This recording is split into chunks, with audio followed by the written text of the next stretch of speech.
The help of Senator Michael Bennet of Colorado. Senator, it's great to see you. We welcome you back to Bloomberg. This news is just breaking about Coinbase, but it's just kind of the latest salvo from the SEC, while many lawmakers call for a more concerted, comprehensive approach to regulating crypto. What's your reaction to what you're seeing today? Is this the right direction? Thank you for having me again. I think we're going to have to look at all of this. I mean, the people that I represent in Colorado are the ones that are buffeted by these, ups and downs in our banking sector. They noticed that one of the banks that, has gotten into trouble recently had about a fifth of its assets were in crypto, and they wonder about that. And I think the question we really need to be asking ourselves, though, is what actually happened here? Let's understand the decisions that were made that put Silicon Valley Bank in particular in the trouble that was in, and then legislate as a result of that knowledge instead of just reacting to today's headlines. That's not going to put us in the right place in the long run, I don't think.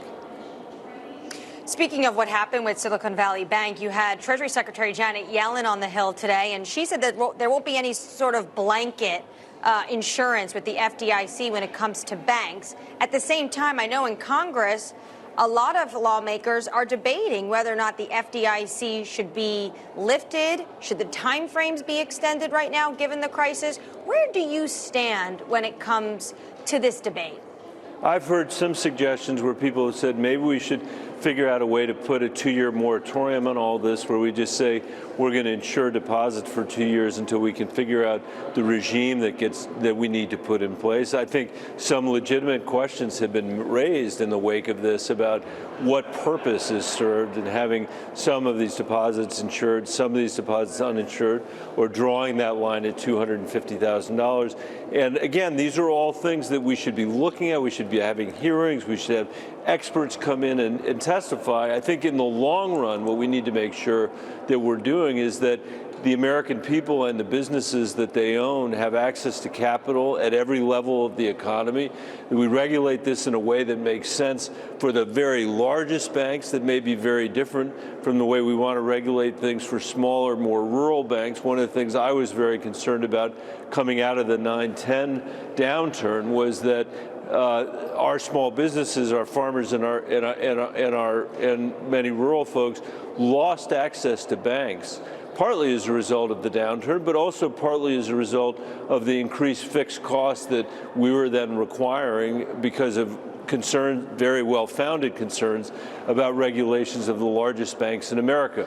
This Congress, at some point, is going to have to learn how to walk and chew gum at the same time and have a rational set of regulations that drives economic growth and protects the American consumer and protects small businesses all across the country. Senator, this is all coming against the backdrop of what's supposed to be a budget debate and a debate over raising the debt ceiling, neither of which seem to be moving the needle at all. I remember talking to you about your real deal when you were running for president. You proposed something called Medicare X.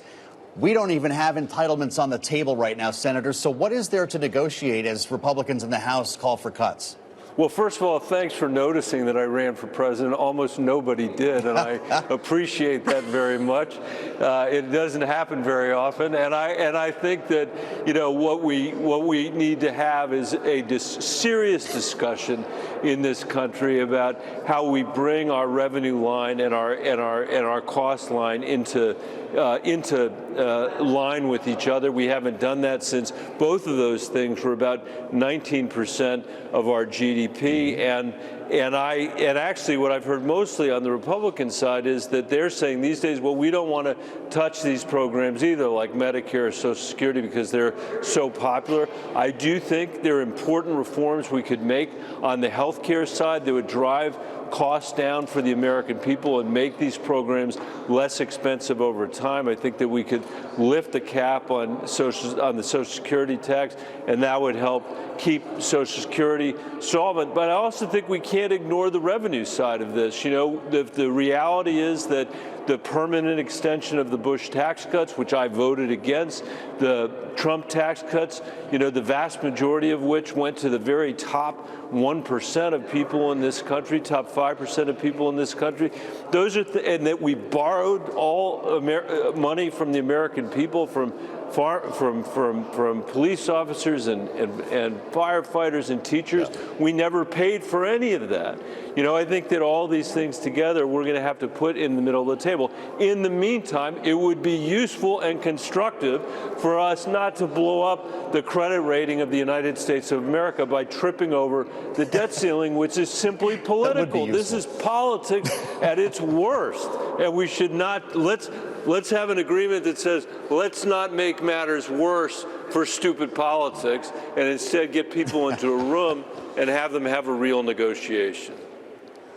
Senator Bennet, while I love talking about the debt ceiling, I want to ask your questions about TikTok, because the CEO will be on Capitol Hill tomorrow, who you met in February.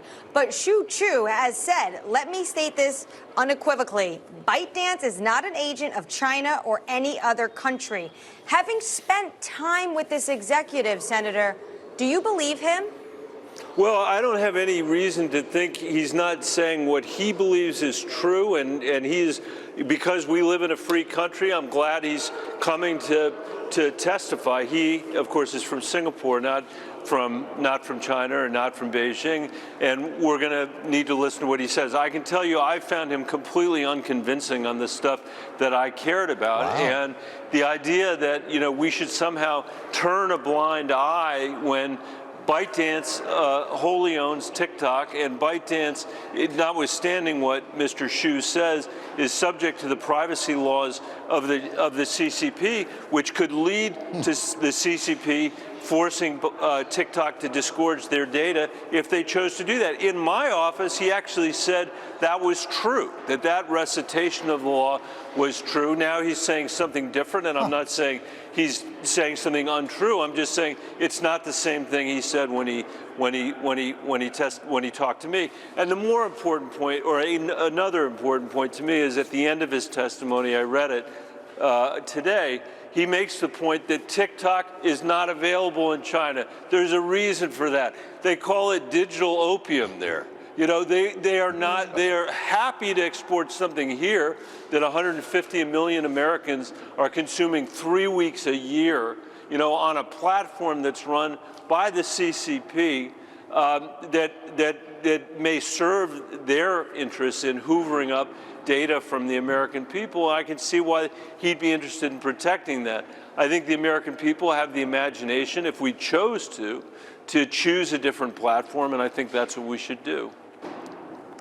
Senator, thank you so much for your time, and I'm just going to assume you are not on TikTok. That's Colorado Senator Michael Bennet. I am not. Don't tell my kids. Don't tell them. All right, coming up, more on TikTok. We're going to get